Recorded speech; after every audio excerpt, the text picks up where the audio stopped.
ब्राह्मण वेद को धारण करता, वेद है तो ज्ञान है, ज्ञान है तो आप सभी को सही मार्ग है। तो ब्राह्मण भगवान क्यों अवतार लेते हैं? ब्राह्मण की रक्षा के लिए, वेदों की रक्षा के लिए। विप्र, दूसरा कारण होता है धैनु। विप्र धैनु, धैनु मीन्स गाय। जैसे आजकल गाय की हत्या हो रही है ना, ऐसे राम कृष्ण के जमाने में भी बहुत हत्याएं होती थी, तब तो भगवान को आना पड़ा। आज भी बहुत हत्याएं हो रही हैं गाय की।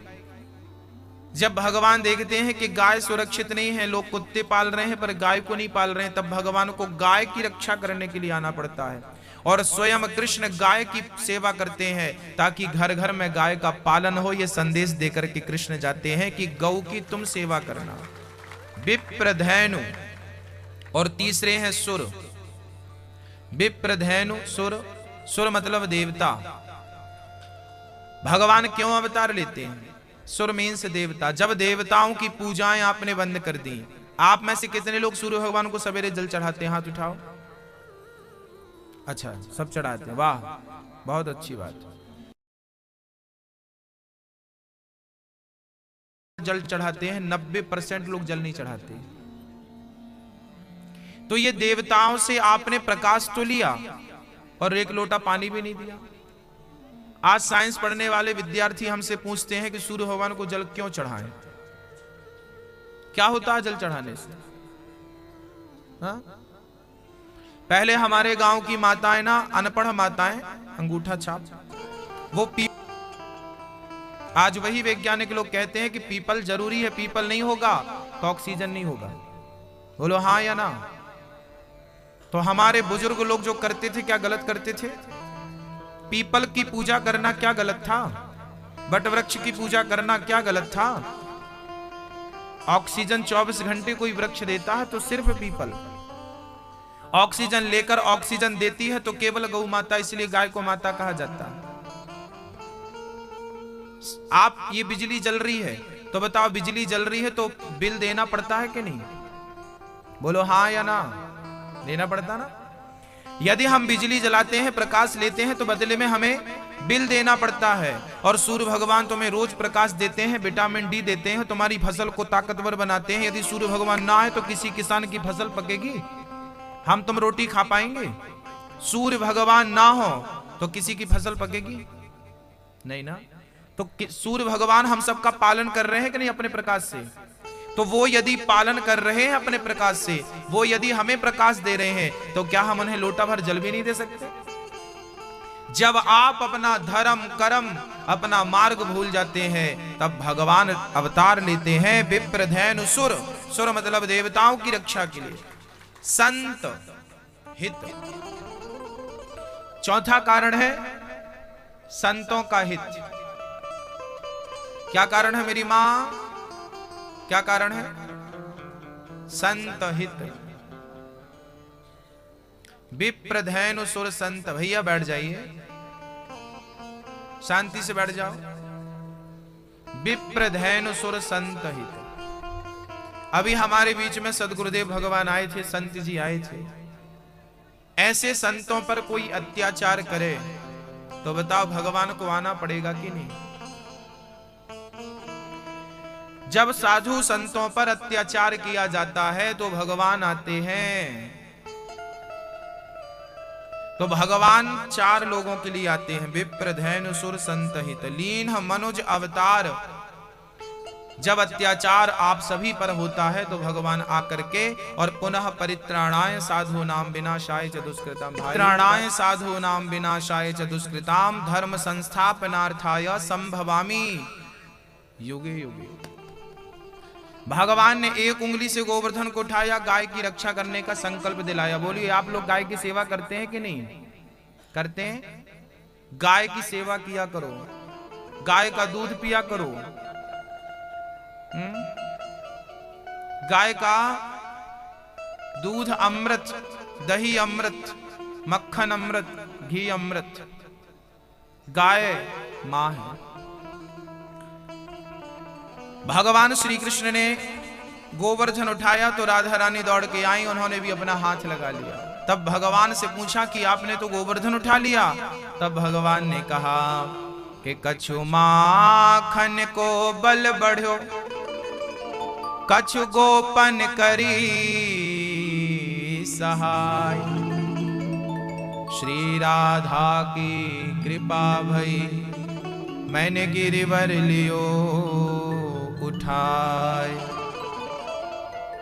कछु माखन को बल बढ़ो, जो बचपन में चोरी कर करके मक्खन खाए थे उसकी शक्ति मिली और ग्वाल वालों की सहायता से मैंने गोवर्धन को उठा लिया। अच्छा, जब भगवान ने गोवर्धन उठाया ना तो सारे ब्रजवासी अपने अपने लाठियां अपने अपने कंधे लगाए। कन्हैया तुम नाश्ता कर लो, हम थामे। भगवान बोले तुम थामे रहोगे? हाँ। ब्रजवासी बोले तो लाला तो कुका लगे, तेने इतने बड़े पहाड़ को थाम रखे हो है। भगवान बोले तो संभालो। थोड़ी सी उंगली नीचे करी, सारे ब्रजवासियों की लाठियां चट चट करके टूटने लगी। अब तो कंधों का नंबर था। ब्रजवासियों ने चिल्लाया, लाला संभालियो संभालियो संभालियो। भगवान ने संभाला। ये छोटी सी बात हमें कुछ सिखा के जा रही है। बता दूं क्या सिखा रही है? पहाड़ को किसने थामा था? बोलो। श्री कृष्ण ने। पर ब्रजवासी क्या कह रहे थे? हमने भी ताकत लगाई। अब बताओ, इनकी ताकत में कोई दम था? कोई सार? जबरदस्ती कंधे लगाए। ऐसे ही सबके भार तो परमात्मा ने उठा रखे हैं, तुम सबने जबरदस्ती अपने अपने कंधे लगा रखे। सच्ची बात यह है कि सबका भार किसने उठाया है? हम सबका भार किसने उठाया है? पालनहार कौन है? ईश्वर। पर हम कहते हमने पाला, हम ना हो तो तुम मर जाते। ऐसा भी कहने वाले लोग मिल जाएंगे आप। हमने तुम्हें ये दिया, हमने तुम्हें वो दिया, हम ना हो तो तुम मर जाते। सही बात से तुम ना देते तो मर जाते।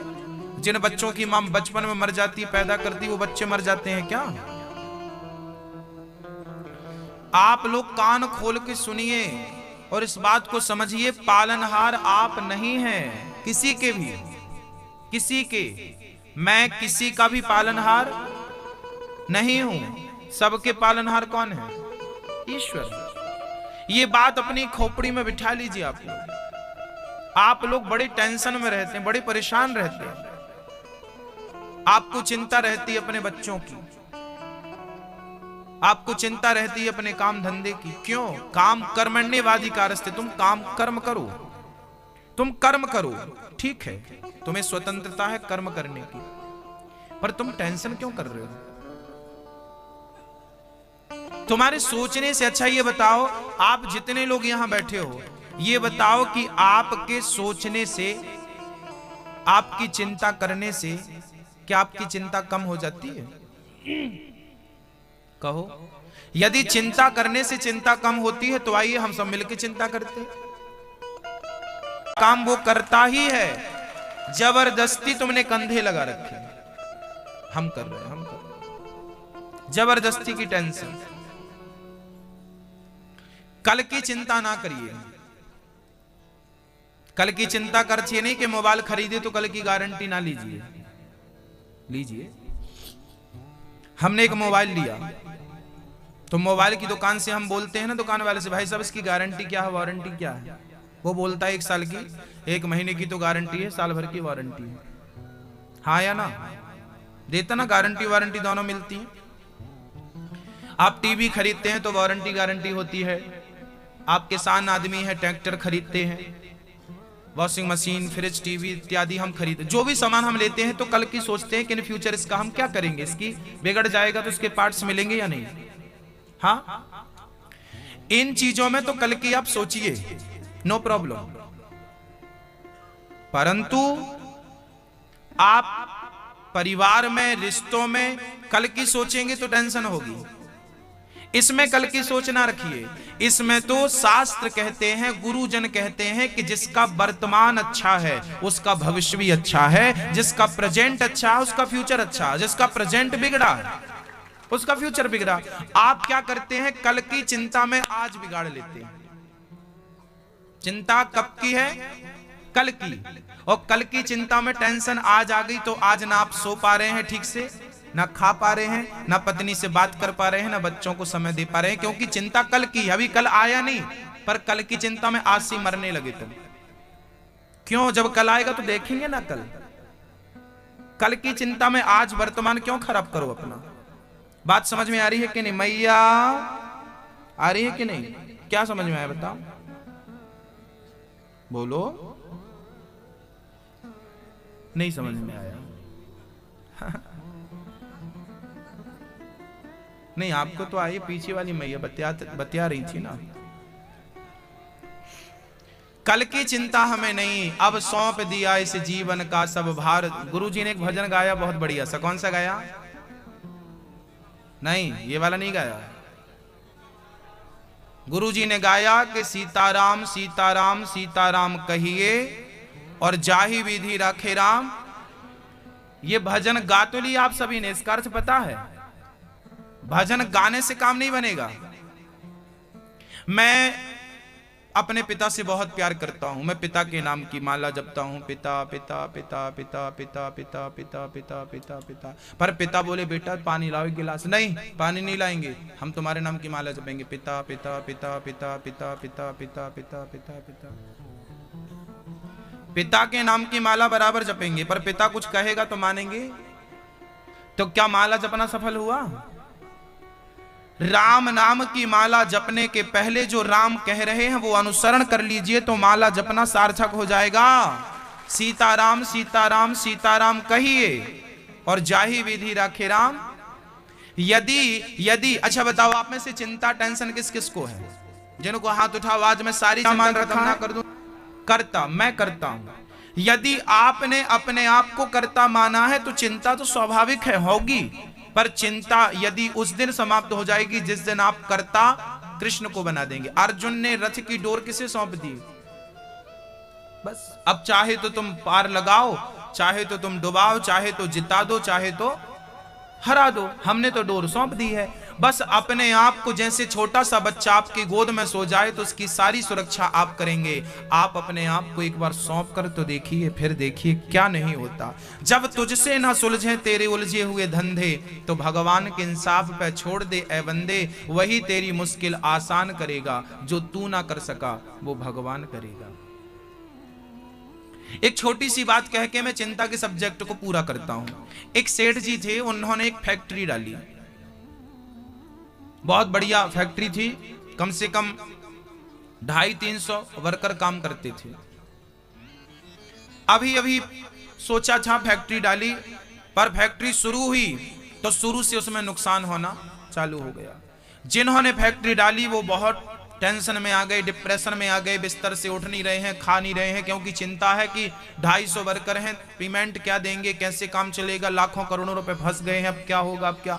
बहुत चिंता क्या करें क्या करें क्या करें। तभी गुरुजी आ गए। गुरुजी ने कहा बेटा ये कैसी हालत बना रखी है, बिस्तर पे क्यों पड़ा है?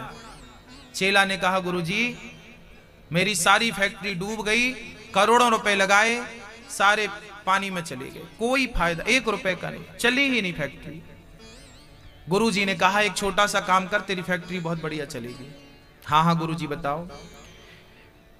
गुरुजी ने कहा ये बता फैक्ट्री का मालिक कौन है, फैक्ट्री किसके नाम है? चेले ने कहा मेरे नाम, मैं फैक्ट्री का मालिक हूं।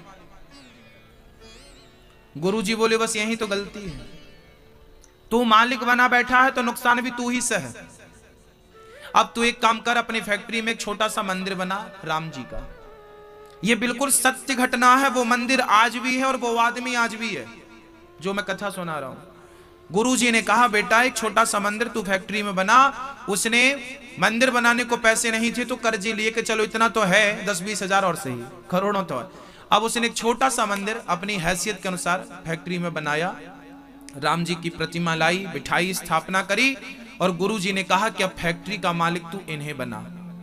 सारे रजिस्टर इनके सामने रख, जो भी आएगा हाजिरी इनके सामने लगाएगा, अब्सेंट है तो इनके सामने सब कुछ होगा। एक रजिस्टर रखा गया, वहां राम जी के द्वारा मेंटेन किया गया, कोई उनके तरफ से एक आदमी बैठाया गया, जो भी आता मैं आ गया हाजिरी लगाता, नहीं आया तो अब्सेंट लगाता। और देखते ही देखते वो फैक्ट्री के मालिक कौन बन गए? राम। और हम सब कौन बन गए? कर्मचारी। अभी तक जो मालिक बना बैठा था अब वो क्या बन गया? कर्मचारी, और जब कर्मचारी बन के काम पे लगे दूसरी बार से, तो अब की बार फैक्ट्री ने इतनी तरक्की की कि आज उस आदमी की 12 फैक्ट्रियां और हैं। आज उस आदमी की 12 फैक्ट्री और हैं, उसके अतिरिक्त, जहां 50,000 लोग टोटल काम कर रहे हैं। क्यों? अपने आप को मालिक बनाओगे तो नुकसान होगा, टेंशन भी होगी, और मालिक भगवान को बना दोगे तो प्रभु नुकसान भी तेरा, फायदा भी तेरा, हम तो तेरे चाकर हैं। बस ये बात। आज सुंदर सी रात्रि आई, भगवान ने रास रचाने का मन बनाया कि भगवान अपि तारात्रि शरदोत्फुल्ल मल्लिका वीक्षरन्तुं मनश्चक्रे योग मायामुपाश्रितः।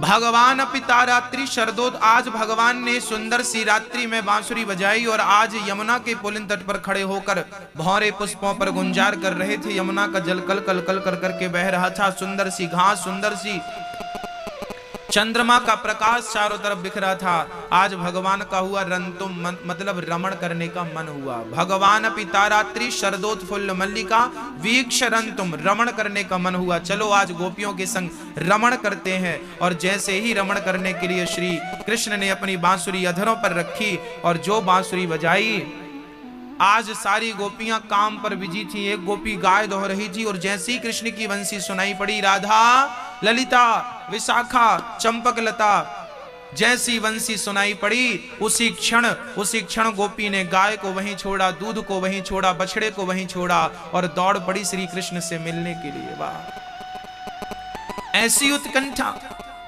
प्रिय भक्तों, भगवान के हृदय में ऐसी उत्कंठा हुई कि भगवान से मिलने के लिए गोपी सारे काम को छोड़कर चल पड़ी। एक गोपी अपने घर पे भोजन बना रही थी कि बंसी सुनाई पड़ी, भोजन वहीं चूल्हा पे छोड़ दिया, चूल्हा जल रहा था, बस चल पड़ी कृष्ण से मिलने के लिए। एक सखी अपने बच्चे को दूध पिला रही थी, नवजात बच्चा था, स्तनपान करा रही थी कि बंसी कानों में सुनाई पड़ी, कृष्ण पुकार रहे हैं, बच्चे को वहीं छोड़ करके दौड़ पड़ी कृष्ण से मिलने के लिए। सोचिए, ऐसी ऐसी प्रेमी गोपियां थीं कि दूध पीने वाले बच्चे को महत्व ना देकर वो श्री कृष्ण को महत्व देकर दौड़ रही है। एक सखी जाने लगी तो पति ने हाथ पकड़ लिया। कहां जा रही हो? बोले कृष्ण पुकार रहे हैं, मिलने जा रही हैं। पति ने कमरे में बंद कर दिया, खबरदार जो तूने कदम बाहर रखा। उस सखी की ऐसी उत्कंठा हुई कृष्ण से मिलने की, इतना विरह हुआ, इतना व्याकुलता हुई कि उसकी आत्मा निकलकर शरीर छोड़ करके आत्मा परमात्मा में जाकर मिल गई। बंधन शरीर का हो सकता है, आत्मा का कोई बंधन नहीं। सारी गोपियां देखते देखते कृष्ण के समीप गईं। भगवान ने सारी गोपियों का स्वागत किया। स्वागतम वो महाभागा प्रियम किम करवाणी वह ब्रजस्या नामयम कश्चित ब्रूता गमन कारणम। ये बताओ यहां आने का हेतु क्या है, क्यों यहां आई हो, जरा हमें तो बताओ। कि स्वागतम वो महाभागा प्रियम किम करवाणि वः ब्रजस्यानामयं कश्चित् ब्रूता गमन कारणम्। भगवान ने सारी गोपियों का स्वागत किया। आओ आओ। देखिए तो आज कृष्ण की बंसी सुनकर, कृष्ण की पुकार सुनकर गोपियां अपने आप को भूल गई। किससे भूल गई मैया जी? अपने आप को। आप जब तक अपने आप को नहीं भूलेंगे ना, तब तक उस परमात्मा की प्राप्ति नहीं होगी। जब मैं था तब वो नहीं, अब वो है मैं नाए, और प्रेम गली यति सांकरी जा मैं दो न समाए। प्रेम की गली इतनी सक्रिय है ना मेरी माँ, यहां पे दो लोग नहीं आते, एक ही आता है, या तो आप या तो वो। अपने आप को मिटाना पड़ेगा, अपने आप को भूलना पड़ेगा। जब आप गोपियां जब दौड़ी ना, तो गाय दोहने वाली गोपी दौड़ी तो उसके हाथ साफ तो रहे नहीं होंगे। एक सखी कंडे थाप रही थी, ओपले उसी क्षण बंसी सुनाई पड़ी, हाथ में गोबर था, दौड़ पड़ी।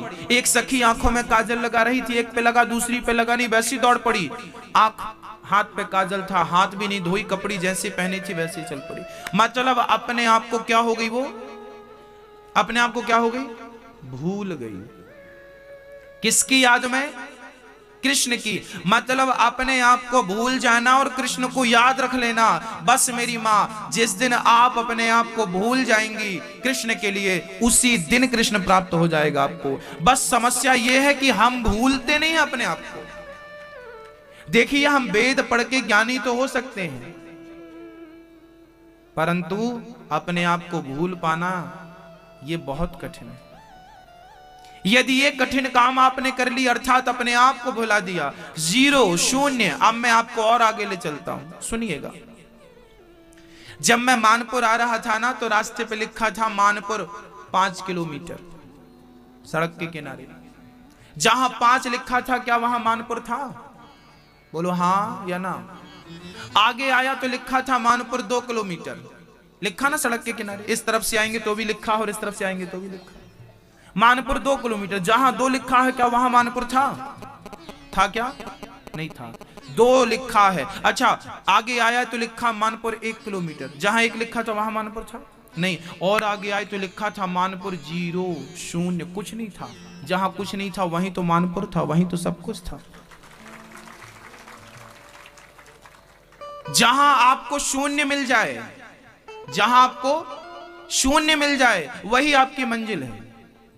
जहां आपको शून्य मिल जाए वही आपकी मंजिल है। जिस दिन आप अपने आप को शून्य बना देंगे, विकार रहित बना देंगे भक्तों, उसी दिन कृष्ण रूपी मंजिल प्राप्त हो जाएगी। अपने आप को शून्य बना दीजिए। शून्य किससे? मैं कामी हूं, क्रोधी हूं, लोभी हूं, अहंकारी हूं। कितनी बुराइयां गिनाऊं मैं आपको? 1 हो, 2 हो, 4 हो तो गिनाऊं? करोड़ों बुराइयां तो हैं मुझ पर। और जितनी बुराइयां तुम्हारे भीतर हैं, उतने किलोमीटर तुम दूर हो अभी। यदि मेरे अंदर काम है तो मैं 1 किलोमीटर दूर हूं। क्रोध है तो काम और क्रोध 2 हो गए, 2 किलोमीटर। फिर लोभ भी तो है, 3 किलोमीटर। फिर अहंकार भी तो पड़ा है ना साइड में, अहंकार भी। फिर हम लोग निंदा के लिए भी तो टाइम निकाल लेते हैं, तो ये 5 किलोमीटर। फिर चुगली भी तो करना पड़ता है ना हम लोगों को, ये 5 किलोमीटर। फिर और भी कुछ तो है हमारे भीतर। हाँ, क्या कुछ नहीं है, भरा बुराइयों का घर है, ये कचरा है। ये जितने बुराइयां हमारे भीतर हैं, काम है, क्रोध है, लोभ है, कपट है, छल है, हम अभी उतने किलोमीटर दूर हैं। किससे? किससे मेरी मां? ईश्वर से, परमात्मा से, कृष्ण से, राम से। इतने किलोमीटर। अब आप बताइए आप कितने किलोमीटर दूर हैं? हाँ, यदि आपने अपना, अच्छा गोपियां, मैं जिनकी बात कर रहा हूं गोपियों की, ये गोपियों ने अपना अहंकार मिटा दिया था। उनका कोई अहंकार था नहीं, उनका कोई मोह था। मोह होता तो क्या दूध पीने वाले बच्चे को मां छोड़ती? उनका मोह भी मिट गया बच्चे से। मोह मिटा तो कृष्ण मिले, अहंकार मिटा तो कृष्ण मिले। मैं कुछ हूं, मैं अनिरुद्ध। उसी दिन कृष्ण हृदय में आके भर जाएगा, कृपा भर जाएगी। हम खाली नहीं हो पाते।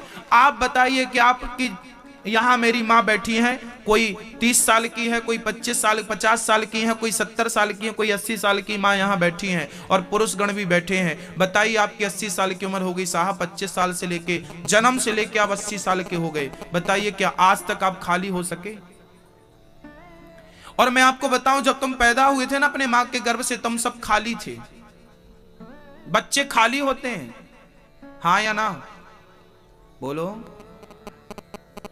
खाली होते हैं बच्चे, ना उन्हें क्रोध होता है, होता ना लोभ होता, ना कपट होता, ना बदले की भावना होती है। तुम गाल पे एक थप्पड़ मारोगे बच्चों के तो थोड़ी देर रोएगा, फिर बुलाओगे तो तुम्हारी गोद में आ जाएगा। और 20 साल के बच्चे को एक थप्पड़ मार के देखो, फिर बुलाओ, आएगा लाठी लेके, टांग तोड़ू तेरी। सारी बुराइयां उम्र के साथ ही तो आती हैं। तुम सब, हम सब खाली ही थे। ईश्वर ने तुम्हें बिल्कुल निर्मल बना के भेजा था। गंदगी तो यहां मिली तुम्हें मानपुर में, गंदे तुम यहां हो गए संसार में। भूमि परतबा ढाबर पानी, जिम जीवहि माया लपटानी। पानी जब आकाश से गिरता है ना, तो आकाश से बूंदें जो गिरती हैं, वो बूंदें तो निर्मल होती हैं। लेकिन वो बूंदें जैसे ही जमीन में गिरती हैं गंदी हो जाती हैं। हाँ या ना? पानी जब बरसता है तो वो बरसता हुआ पानी बड़ा निर्मल होता है, उसे आप पी सकते हैं, बहुत निर्मल होता है। पर जैसे ही वो जमीन में गिरता गंदा हो जाता है कि नहीं? बस मेरी माँ के पेट से लेके 4 साल तक तुम बहुत शुद्ध थे, जैसे जैसे उम्र बढ़ती गई बुराइयां आती गई और हम गंदे होते गए होते गए होते गए। कभी अपने आप को धुलने का प्रयास नहीं किया आपने। चलो ये कपड़ा गंदा हुआ है, चलो हो गया सो धुल लेते हैं ना, पर हमने कभी धुला ही नहीं और इतना गंदा हो गया कि वैसी मैल जम गई कि अब एक बार से धुले ने। राम नाम के साबुन से जो मन का मैल छुड़ाएगा तो निर्मल मन के दर्पण में वो प्रभु का दर्शन पाएगा। बोले राम नाम का साबुन गुरुजी ने आज यही राम नाम का साबुन दिया आपको, दिया कि नहीं? कौन सा साबुन दिया? राम नाम का साबुन तुम्हें दिया है कि बेटा तुम ये राम नाम का साबुन अब घिसना, और जब जो तुम्हारी उम्र बची है वाणी से बस केवल राम नाम गाना। यदि राम नाम के साबुन से तुमने अपने मन के मैल को छुड़ाया तो मरते टाइम तक तुम्हारा मन निर्मल हो जाएगा और सारी दूरियां मिट जाएंगी, जीरो पे आ जाओगे और जैसे ही जीरो पे आओगे मंजिल प्राप्त हो जाएगी। उस परमात्मा के मिलने में तनिक सी देर नहीं है। हम खुद 10 किलोमीटर पहले बैठे।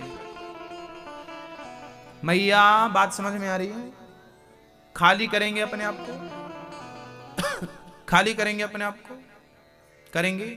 बात बात पर तुम्हें गुस्सा क्यों आता? क्या होगा गुस्से से? आप लोगों को गुस्सा बहुत आता, किसी ने कुछ बोल दिया गुस्सा आ गया।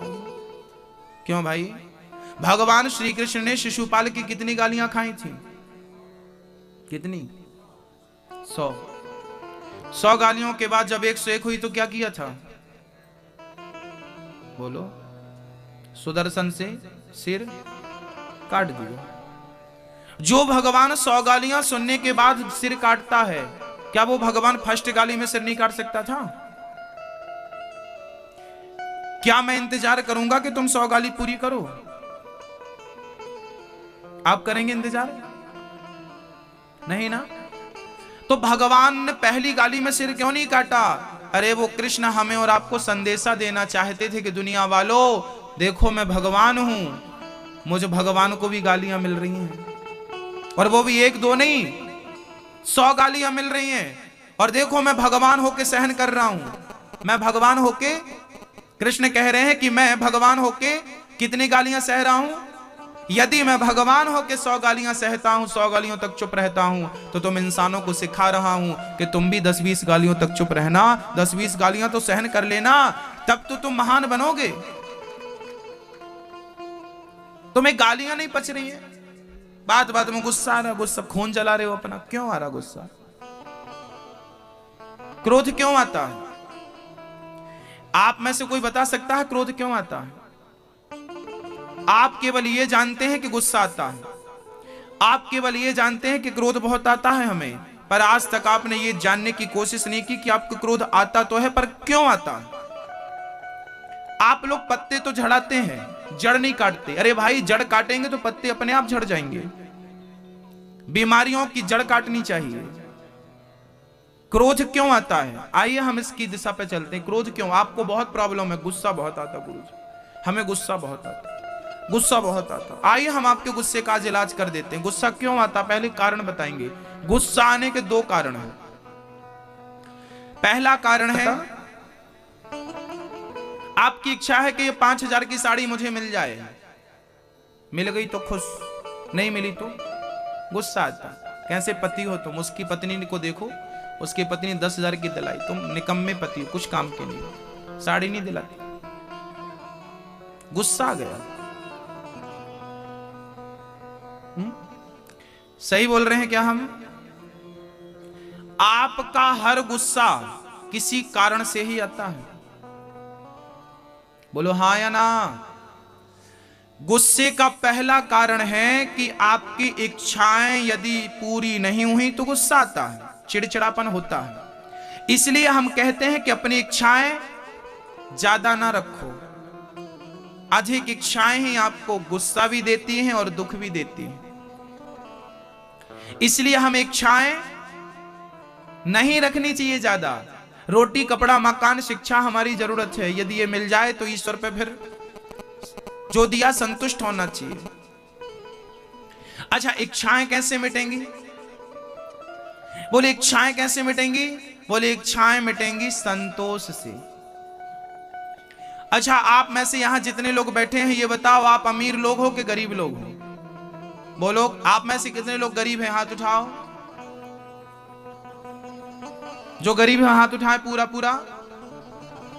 लो, सब गरीबों से भरा पड़ा है पूर्वानपुर, गरीब ही गरीब है। चलो आज हम तुम्हें अमीर बनाते हैं। आज तुम्हें करोड़पति ना बना दिए तो आप कहना।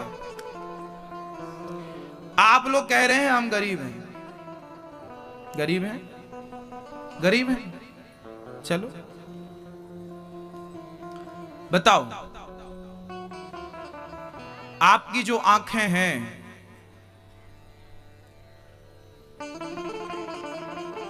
इनकी कीमत क्या है? बोलो भैया जी, आपकी आंखें कितने की हैं? बोलो मैया, आंखें कितने की हैं आपकी? 2 रुपए की? आंखें कितने की हैं ये पूछ रहे हैं। 2 तो हमें भी दिख रहा, 2 ही हैं। हाँ। आंखें कितने की हैं आपकी? कितने रुपए की हैं? बोलो बोलो भाई, आप बोले भाई साहब। अनमोल। देखिए आप लोग बोल रहे हैं आंखें अनमोल है। यदि आंखों में कोई प्रॉब्लम हो जाए ना तो आंखों के इलाज में आप लोग लाखों रुपए लगाते हैं कि नहीं? जिसके इलाज में लाखों लगते हो उसकी कीमत क्या होगी? क्या कीमत शब्दों से कही जा सकती है? चलिए आंखों